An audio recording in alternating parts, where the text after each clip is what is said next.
हमारे यूनिवर्स की उम्र 13.8 बिलियन वर्ष मानी जाती है। यह इतना बड़ा समय है कि उस दौर में न इंसान थे, न पृथ्वी पर जीवन और न ही हमारा पूरा सोलर सिस्टम। तो फिर वैज्ञानिकों को इसकी उम्र का अंदाजा आखिर कैसे मिला? इस कहानी की शुरुआत होती है एडविन हबल से। 1920 से 1929 के बीच हबल ने दो क्रांतिकारी खोजें की। पहली, कि हमारी मिल्की वे के अलावा भी अनगिनत गैलेक्सियां मौजूद हैं, और दूसरी कि ये सभी गैलेक्सियां हमसे लगातार दूर जा रही हैं। इससे साफ हुआ कि यूनिवर्स लगातार फैल रहा है। हबल ने गैलेक्सियों की दूरी और उनकी स्पीड के आधार पर एक फॉर्मूला बनाया, हबल कांस्टेंट, जिसकी मदद से यह पता लगाया जा सकता है कि यूनिवर्स किस गति से एक्सपैंड हो रहा है। अब जब एक्सपेंशन रेट पता हो तो वैज्ञानिक समय में पीछे जाकर यह कैलकुलेट कर सकते हैं कि यूनिवर्स कब शुरू हुआ होगा।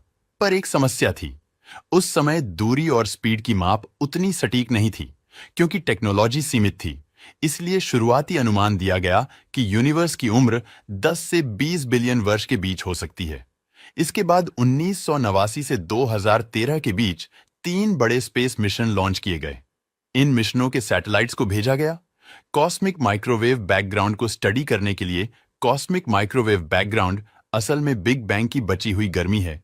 जब यूनिवर्स पैदा हुआ, वह बेहद गर्म और डेंस था, और जैसे जैसे फैला, ठंडा होता गया। आज भी वही शुरुआती गर्मी पूरे ब्रह्मांड में हल्की माइक्रोवेव रेडिएशन के रूप में फैली हुई है। सैटेलाइट्स ने इस कॉस्मिक माइक्रोवेव बैकग्राउंड का एक बेहद डिटेल्ड मैप तैयार किया। इस मैप को देखकर वैज्ञानिक समझ सकते हैं कि यूनिवर्स को इतना स्मूथ, इतना स्ट्रक्चर्ड और इतना ठंडा होने में कितना समय लगा होगा।